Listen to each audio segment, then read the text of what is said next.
Olá, bem-vindo ao Ricardo Mota Entrevista, aqui pela TV Pajuçara. A nossa convidada dessa semana é a médica hepatologista Leila Tojal. Nós vamos falar sobre a Associação Alagoana de Apoio aos Doentes de Fígado e de Transplantados de Fígado, uma entidade criada por ela e presidida por ela e que vem desempenhando um trabalho de conscientização junto à população, principalmente em relação às hepatites virais, e a gente vai falar sobre isso. Mas inicialmente quero agradecer sua presença, doutora Leila. Como é que nasceu essa associação e por quê? É um volume tão grande assim que, enfim, necessite de uma entidade para organizar e que as pessoas atuem conjuntamente? Olá, Ricardo. Olá, todo o público que está nos assistindo.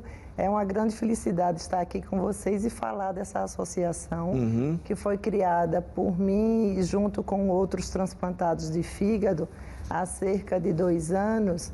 E o transplante hepático, ele envolve tanto o período pré como o período pós-transplante, e isso implica em algumas dificuldades de medicamento, de acesso a exames, de acesso ao médico. Então, a gente viu a necessidade da gente se unir para que todo o transplante começasse a dar mais certo, né? Dar um apoio ao paciente transplantado, à família dos transplantados, que se uniram também a nós nessa associação, para que isso que seja um sucesso.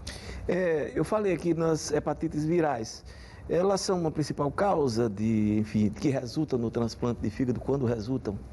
A principal causa de transplante de fígado ainda é a hepatite C, né? É uma epidemia silenciosa. É impressionante como isso vem crescendo. É verdade, é uma epidemia silenciosa e nós temos uma meta da Organização Mundial de Saúde até 2030 erradicar a hepatite C do mundo. Atualmente nós temos tratamentos que conseguem negativar o vírus em quase 100% dos casos. Ela é a mais letal? Ela é a mais letal, pode evoluir em 20 a 25% dos casos para cirrose e em 5% dos casos para câncer de fígado. Então, esses pacientes precisam ser identificados e tratados precocemente para que não cheguem a necessitar de um transplante hepático. O exame de rotina detecta a hepatite C? O exame de rotina super fácil, disponível em qualquer posto de saúde, é apenas uma furadinha no dedo, que é o conhecido teste rápido da hepatite, e tanto da hepatite B como da hepatite C. Você se dirige a qualquer unidade hospitalar pelo SUS e você vai fazer uma furadinha no dedo, e em poucos minutos, 15 a 20 minutos, você sabe se é portador do vírus. Caso você seja portador, você é encaminhado para as unidades de tratamento. Aqui em Maceió, aqui em Alagoas, os centros de referência são o Hospital Universitário, onde eu trabalho. A gente trabalha num setor chamado Hospital Dia e também no Hospital de Doenças Tropicais, que é o Hospital Elvio Alto, que também tem ambulatório de referência de hepatite. Eu lembro aí pela década de 1990, sou antigo, né?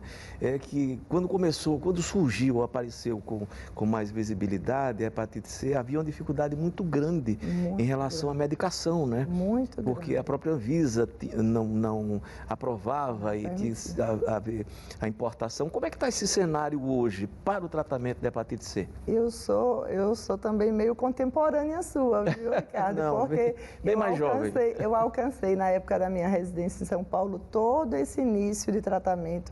O vírus da hepatite C, na verdade, ele foi identificado pela primeira vez entre 1989 e 1990. Então, a princípio, o tratamento era muito sofrido, com diversos efeitos colaterais e com uma eficácia muito baixa. Cerca de 10% dos pacientes conseguiam curar o vírus, e isso foi aumentando com o surgimento de outros tipos de interferon, que eram injeções que se tomavam, associadas a uma medicação que ficou bastante conhecida também, que é ribavirina, mas isso, com muita sorte, o paciente só conseguia chegar até cerca de 50% de negativação viral e os outros 50% poderiam evoluir a passos largos para a cirrose hepática. Eu lembro, se ela me permite, que havia inclusive a iniciativa de se buscar na justiça, né, o acesso a essa medicação. Exatamente. Isso também acabou? Isso também acabou. A princípio, nós fizemos, até em outro momento, uma associação dos pacientes portadores de hepatite C para lutar por isso, né, via judicial, mas hoje em dia, graças a Deus, não existe mais isso. O SUS disponibiliza o tratamento é muito simples, é apenas um comprimido diário, 3 meses, com a erradicação de 98% dos casos do vírus é curado, em 98% dos casos. Então, nós estamos na época realmente de conseguir erradicar esse vírus. Agora, qual é a nossa grande luta? Buscar o paciente portador, que pode ser portador e não saber. Como é uma epidemia silenciosa, né? Pois é, epidemia silenciosa. Eu vi recentemente que a hepatite C é, sem dúvida nenhuma, aquela que, enfim, mais se multiplicam os casos no Brasil hoje. Por que isso acontece? A que se deve essa epidemia? Porque tem uma transmissão mais ou menos específica ou não? Exatamente. Tanto a hepatite B como a hepatite C pode haver transmissão parenteral, quer dizer, através de objetos cortantes que possam conter pequenas partes de sangue, como lâminas de barbear, como alicates de unha, como materiais médicos e odontológicos não bem esterilizados. E a outra forma de transmissão seria a transmissão sexual, que na hepatite C é menos frequente. No passado, nós usávamos injeções que não eram descartáveis. E essas pessoas que têm mais de 40 anos, é justamente o público que a gente procura mais.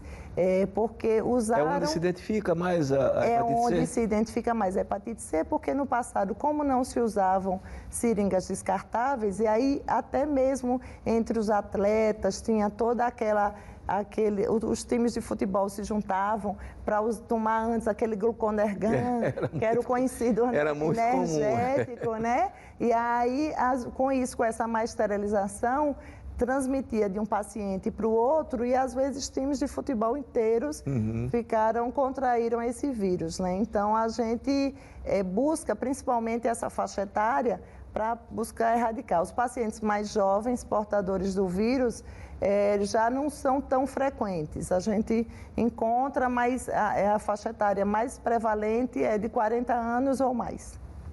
Daqui a pouquinho a gente vai voltar para falar ainda sobre hepatite, claro, o transplante será tema da nossa conversa, mas assim também é uma coisa que me impressiona, tem aumentado o número de casos de hepatite A e B, né, por falta de vacinação. Exatamente. Será que até aí essa turma está mexendo? Exatamente. A gente volta daqui a pouco.